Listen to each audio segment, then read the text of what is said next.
This is Kolkata TV's podcast news. আপনারা শুনছেন পডকা।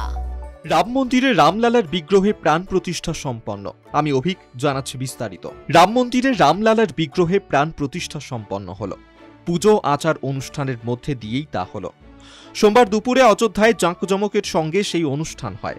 প্রাণ প্রতিষ্ঠা করলেন প্রধানমন্ত্রী নরেন্দ্র মোদী। ছিলেন আরএসএসের প্রধান মোহন ভাগবত, উত্তরপ্রদেশের মুখ্যমন্ত্রী যোগী আদিত্যনাথ, উত্তরপ্রদেশের রাজ্যপাল আনন্দীবেন প্যাটেল।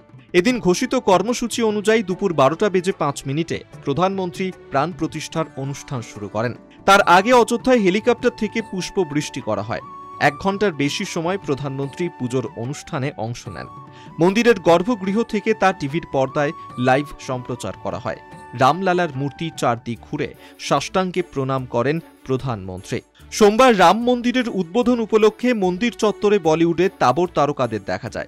রাম মন্দির উদ্বোধন এবং রামলালার প্রাণ প্রতিষ্ঠার অনুষ্ঠানে উপস্থিত ছিলেন অমিতাভ বচ্চন, রজনীকান্ত, আয়ুষ্মান খুরানা, মাধুরী দীক্ষিত, রণবীর কাপুর, আলিয়া ভট্ট, কঙ্গনা রানাওয়াত, ভিকি কৌশল, ক্যাটরিনা कैफ, রাজকুমার হিরানি, রোহিত শেট্টি সহ বি টাউনের অসংখ্য তারকা। রামায়ণ নিয়ে নৃত্যানুষ্ঠানের পর এদিন সকালে অযোধ্যায় মন্দির চত্বরে দেখা যায় হেমা মালিনীকেও। হনুমান মন্দিরে পুজো অর্চনা সেরে কঙ্গনা রানাওয়াতকে মন্দির ঝাঁট দিতে দেখা যায়। শুনুন পডকা রাত দিন 7 দিন।